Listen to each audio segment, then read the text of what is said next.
الحمد للہ رب العالمین والصلاة والسلام علی رسولہ الکریم وعلی آلہ وصحبہ اجمعین ومن تبعہم بإحسان الی یوم الدین اما بعد۔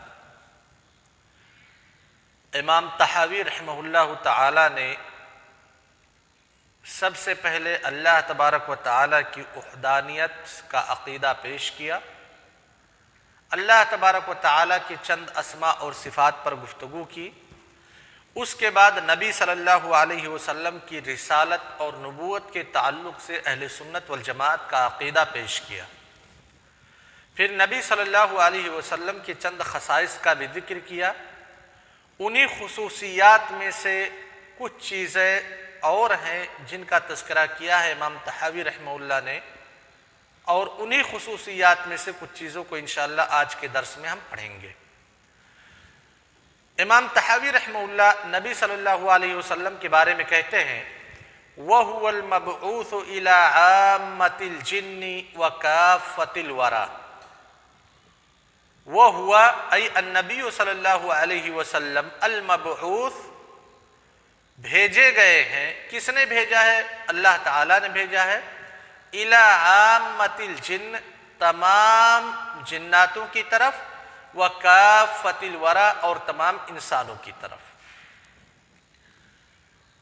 امام طحاوی رحمہ اللہ اس عبارت کے ذریعہ سے اللہ کے رسول صلی اللہ علیہ وسلم کی عموم رسالت اور عموم نبوت کو ثابت کرنا چاہتے ہیں۔ آپ لوگوں کو معلوم ہوگا کہ محمد صلی اللہ علیہ وسلم سے پہلے جتنے بھی انبیاء اور رسول گزرے، ہر ایک کی نبوت کسی خاص قوم کے لیے، کسی خاص علاقے کے لیے ہوتی تھی، پوری دنیا کے لیے اس کی نبوت نہیں ہوتی تھی۔ اسی لیے ایک ہی دور میں، ایک ہی زمانے میں دو نبی پائے جاتے تھے یا دو سے زائد نبی پائے جاتے تھے، مثلا موسیٰ علیہ السلام اور پھر شعیب علیہ السلام۔ شعیب علیہ السلام مدین میں ہیں اور موسیٰ علیہ السلام مصر میں ہیں، دونوں نبی ہیں۔ موسیٰ علیہ السلام بنو اسرائیل کے نبی ہیں، شعیب علیہ السلام اپنے قوم کے نبی ہیں۔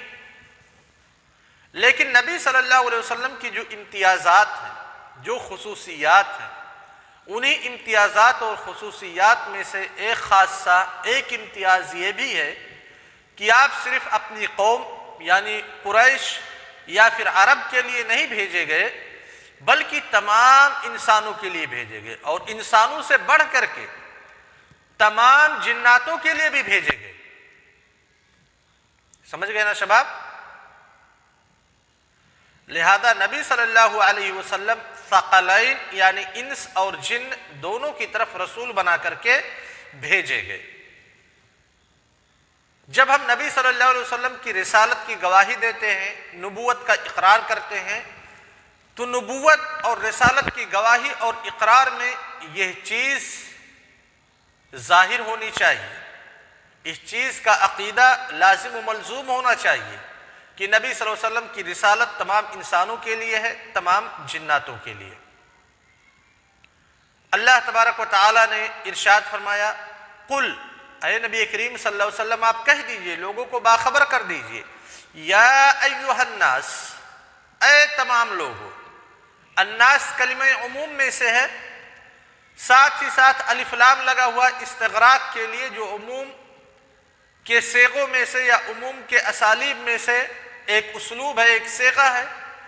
یا ایھا الناس، اے تمام دنیا کے لوگوں، انی رسول اللہ الیکم جمیعا، گرچہ کلمہ ناس عموم پہ دلالت کرتا تھا، الف لام استغراق پہ دلالت کرتا تھا یا جنس پہ دلالت کرتا تھا، انی رسول اللہ الیکم، اس کے باوجود بھی اللہ تعالیٰ نے اس کی تاکید کی لفظ جمیعاً کے ساتھ۔ کسی کے ذہن میں یہ شک اور شبہ نہیں پیدا ہونا چاہیے کہ رسول صلی اللہ علیہ وسلم میرے لیے نہیں بھیجے گئے۔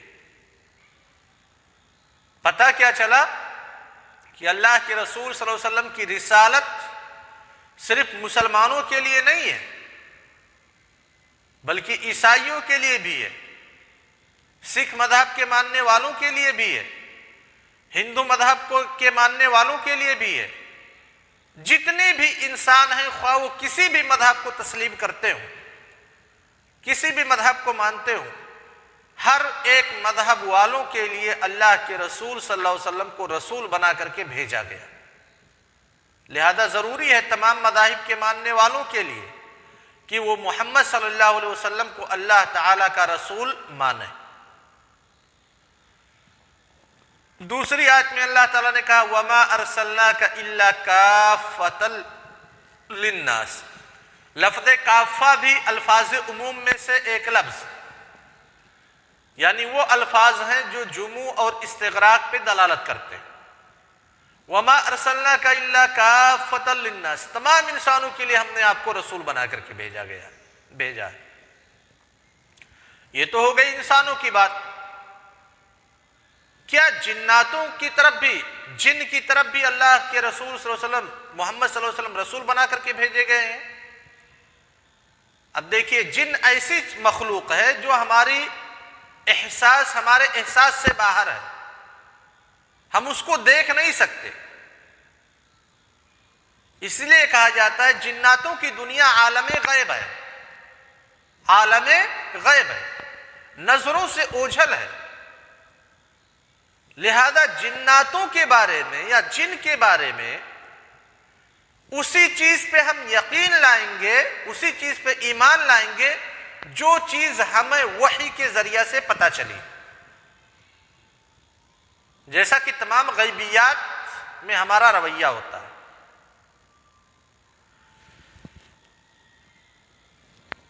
جناتوں کے عالم کے بارے میں یا جن کے عالم اور جن کی دنیا کے بارے میں ہم صرف رسول صلی اللہ علیہ وسلم یا اللہ تبارک و تعالیٰ کی خبر کے ذریعہ سے ہی کچھ جان سکتے ہیں، یعنی عالم جن کی معرفت کا دار و مدار خبر پہ ہے، اخبار پہ ہے۔ سمجھ گئے شباب؟ اور جن چیزوں کی معرفت کا دار و مدار اخباریات پہ ہوتا ہے، ان اخباریات میں جتنی خبر وارد ہوئی ہے صرف اتنا ہی ہم جان سکتے ہیں۔ جو خبر وارد ہوئی ہے اس میں نہ ہم کچھ کمی کر سکتے ہیں اور نہ اس خبر سے ہم زائد کچھ بتلا سکتے ہیں، کیونکہ کم کرنے کی ہمارے پاس کوئی وجہ نہیں ہے اور زیادہ کرنے کے لیے ہمارے پاس معلومات کا کوئی طریقہ نہیں، جانکاری کا کوئی طریقہ نہیں۔ سمجھ گئے نا شباب؟ لہذا جن کے بارے میں قرآن نے کیا بتلایا، رسول صلی اللہ علیہ وسلم نے کیا بتلایا؟ سب سے پہلے جن ایک مخلوق ہے۔ ہم نے جن کو کبھی دیکھا ہے؟ نہیں دیکھا ہے۔ کیا جن دنیا میں پائے جاتے ہیں؟ اصل میں ہمیں فیصلہ کرنا تھا، نہیں پائے جاتے ہیں کیونکہ ہم نہیں جانتے ان لوگوں کو۔ لیکن جب قرآن نے بتلایا کہ جن ایک مخلوق ہے تو ہمارے لیے اعتقاد رکھنا ضروری ہوا کہ جن ایک مخلوق ہے۔ ٹھیک ہے؟ کیا جنوں میں بھی مسلمان ہیں اور کافر ہیں جیسے انسانوں میں ہیں، کچھ لوگ مسلمان کچھ لوگ کافر؟ ہمیں نہیں پتا، لیکن قرآن نے وضاحت کر دی کہ سورہ جن میں اللہ تعالیٰ نے وضاحت کر دی کہ بعض ہم میں سے ایسے لوگ ہیں جو مومن ہیں اور بعض ایسے ہیں جو کافر ہیں۔ اچھا، کیا جنوں میں سے بھی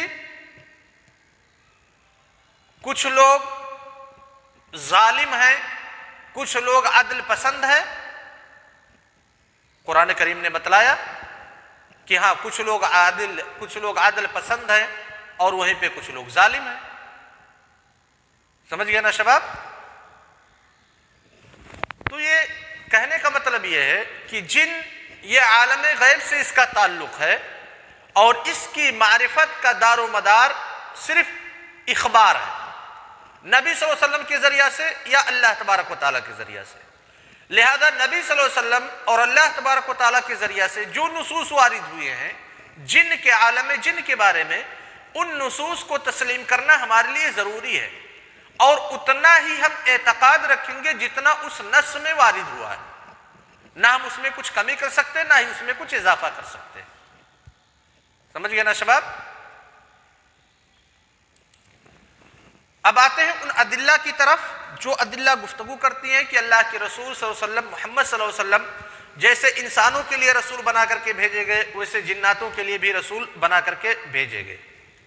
اللہ تعالیٰ ارشاد فرماتے ہیں سورہ جن کے اندر قُلْ أُوحِيَ إِلَيَّ أَنَّهُ اسْتَمَعَ نَفَرٌ مِّنَ الْجِنِّ فَقَالُوا إِنَّا سَمِعْنَا قُرْآنًا عَجَبًا يَهْدِي إِلَى الرُّشْدِ فَآمَنَّا بِهِ وَلَن نُّشْرِكَ بِرَبِّنَا أَحَدًا۔ اگر نبی صلی اللہ اس آیت میں یہ بیان کیا گیا کہ نبی صلی اللہ علیہ وسلم آپ خبر کر دیجئے، لوگوں کو بتلا دیجئے کہ میرے طرف وحی کی گئی ہے اللہ تعالیٰ کی جانب سے، ایسا نہیں ہے کہ میں دیکھا ہوں، کیونکہ جن دیکھی جانے والی چیز نہیں ہے کہ ہم اس کو دیکھیں گے۔ نبی صلی اللہ علیہ وسلم کو اللہ تعالیٰ خطاب کر کے کہہ رہا ہے کہ آپ کہہ دیجئے میرے طرف وحی کی گئی ہے، یعنی اللہ تعالیٰ نے مجھے خبر دیا ہے۔ اگر اللہ تعالیٰ خبر نہ دیتا تو میں بھی اس کا ادراک نہیں کر سکتا تھا۔ وہ خبر کیا دی ہے اللہ تبارک و تعالیٰ نے، وحی کیا دی ہے، استمع نفر من الجن۔ نفر کا اطلاق ایک جماعت پہ ہوتا ہے کہ جنوں کی ایک جماعت نے قرآن کو بغور سنا، فقالوا انا سمعنا قرآنا عجبا، ان لوگوں نے کہا بہت ہی عجیب کلام ہم نے سنا ہے۔ یہدی الی الرشد، اس کلام کی خاصیت کیا ہے؟ یہدی الی الرشد، بھلائی کی طرف رہنمائی کرتا ہے۔ فآمنا بہ، لہذا ہم لوگ اپنے لیے بھلائی چاہتے ہیں، اپنی قوم کے لیے بھلائی چاہتے ہیں، ہم اس کلام پر ایمان لائے۔ وَلَن نُّشْرِكَ بِرَبِّنَا أَحَدًا، اور اس کلام پہ ایمان لانے کا تقاضا یہ ہے کہ ہم اپنے رب کے ساتھ کسی کو شریک نہ کریں، لہذا ہم اپنے رب کے ساتھ کسی کو شریک نہیں کریں گے۔ سمجھ گئے نا شباب؟ اب سوال یہ ہے کہ اس آیت میں تو وضاحت کی گئی کہ جنہوں نے قرآن کو سنا اس پہ ایمان لے آئے، تو یہ کیسے پتا چلا کہ اللہ کے رسول صلی اللہ علیہ وسلم جناتوں کے پاس بھی بھیجے گئے؟ یہ آیت کیسے دلالت کرتی ہے کہ رسول صلی اللہ علیہ وسلم جیسے انسانوں کے لیے مبعوث کیے گئے ویسے جنوں کے لیے بھی مبعوث کیے گئے؟ دلالت اس اعتبار سے کرتی ہے کہ اگر جنوں کے لیے اللہ کے رسول صلی اللہ علیہ وسلم پر ایمان لانا ضروری نہ ہوتا، اللہ کے رسول صلی اللہ علیہ وسلم جنوں کے لیے نہیں بھیجے گئے ہوتے، تو جن کبھی بھی ایمان نہیں لے کر کے آتے۔ کوئی انسان چاہتا ہے کہ اپنے آپ کو مشقت میں ڈال دے؟ کوئی مخلوق اپنے آپ کو مشقت میں ڈالنا نہیں پسند کرتی ہے۔ آزاد رہیں، جیسی مرضی چاہے ویسا کھائے، جہاں مرضی چاہے وہاں جائیں، جیسی مرضی ہو لوگوں سے تعلقات قائم کریں، انسان کو آزادی پیاری ہوتی ہے۔ جب ایمان لے کر کے آتا ہے تو اس کے لیے بہت ساری قید و بند آ جاتی ہے، بہت ساری چیزوں کا اسے پابند ہونا پڑتا ہے، یہاں تک کہ جو کھائے گا اس کا بھی طریقہ بتلایا گیا ہے، کیا کھانا ہے، کتنا کھانا ہے، کیسے کھانا ہے۔ آزاد نہیں، مشقت ہے۔ سمجھ گئے نا شباب؟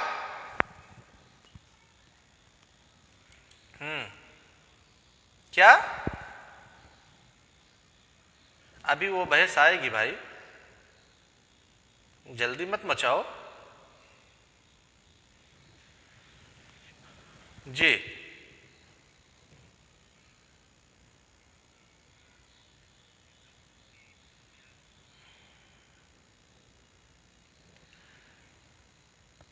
اب اصل میں جو مخبر ہے، خبر دینے والا ہے، وہ صادق ہے یا کاذب ہے؟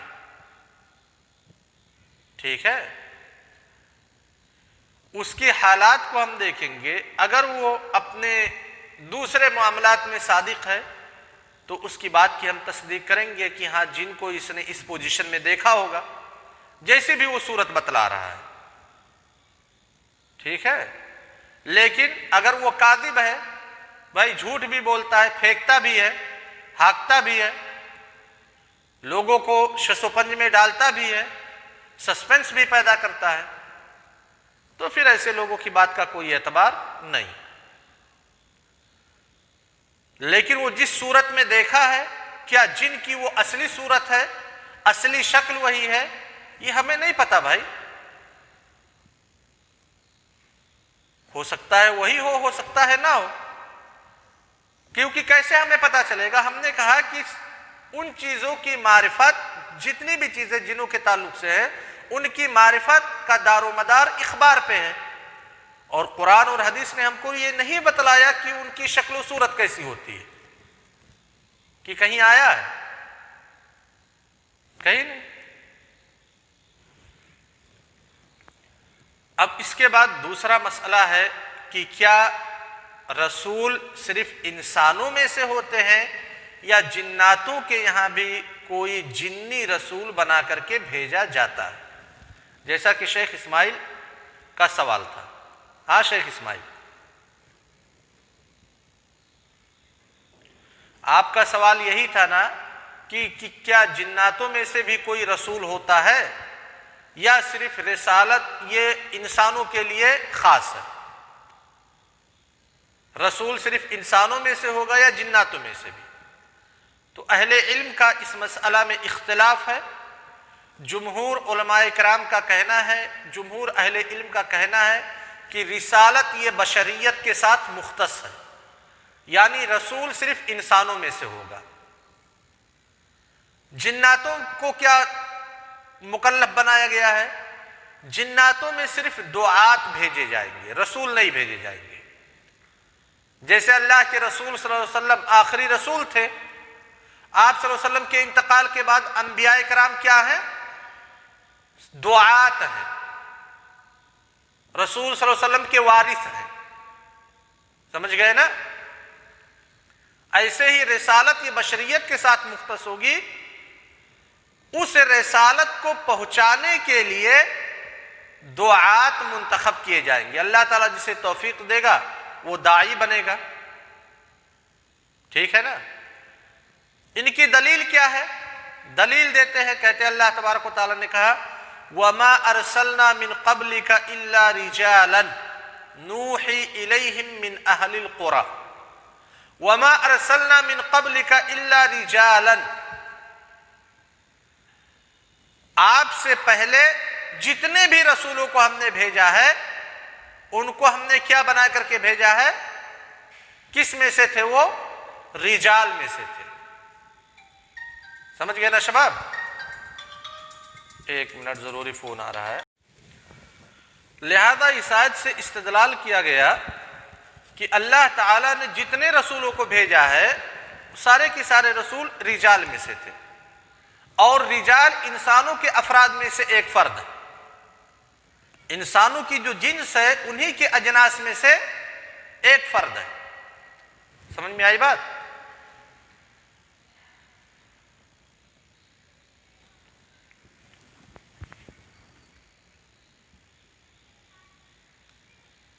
جو رجال لفظ رجل بنایا گیا ہے، ٹھیک ہے، رجل کے ساتھ ساتھ ایک چیز اور ملی ہوئی ہے، نوحی الیہم من اہل القرى، من اہل القرى، قریہ یعنی بستی۔ یہاں کون سی بستی مراد ہے؟ انسانوں کی بستی مراد ہے، ٹھیک ہے؟ لہذا جناتوں کی طرف کوئی رسول نہیں بھیجا گیا، یہ دلیل ہے۔ دوسرا جو قول ہے بعض اہل علم کا کہ نہیں، رسولوں کو جناتوں کے پاس بھی بھیجا گیا، جناتوں میں سے کچھ لوگ رسول ہوئے ہیں۔ ان کی دلیل کیا ہے؟ کہتے ہیں اللہ تبارک و تعالیٰ کا قول یا معشر الجن والانس، یا معشر الجن والانس، اے جناتوں اور انسانوں کی جماعت، الم یاتکم رسل منکم، کیا تمہارے پاس، تمہارے میں سے ہی کوئی رسول نہیں آیا؟ غور سے سننا، الم یاتکم، خطاب اللہ تعالیٰ نے کس سے کیا؟ انسانوں اور جناتوں دونوں لوگوں سے خطاب کیا۔ اس کے بعد کہا الم یاتکم، کیا تمہارے پاس نہیں آیا؟ رسول، کیا تمہارے پاس رسول نہیں آئے؟ منکم، تمہیں میں سے۔ سمجھ میں آئی بات؟ لہذا یہ آیت دلالت کرتی ہے کہ جیسے اللہ تعالیٰ انسانوں سے پوچھے گا کہ کیا تمہارے پاس انسانوں میں سے کوئی رسول نہیں آئے گا، ویسے اللہ تعالیٰ پوچھ رہا ہے جناتوں کو سے بھی کہ اے جنوں کی جماعت، کیا تمہارے پاس تم میں سے یعنی کوئی جن رسول بنا کر کے نہیں بھیجا گیا؟ سمجھ گئے شباب؟ لہذا پتہ کیا چلا کہ جنوں میں سے کوئی رسول ہو سکتا ہے جنوں کی جماعت کے لیے، جیسے انسانوں کے لیے انسان ہی رسول منتخب کیا جاتا ہے۔ ٹھیک ہے شباب؟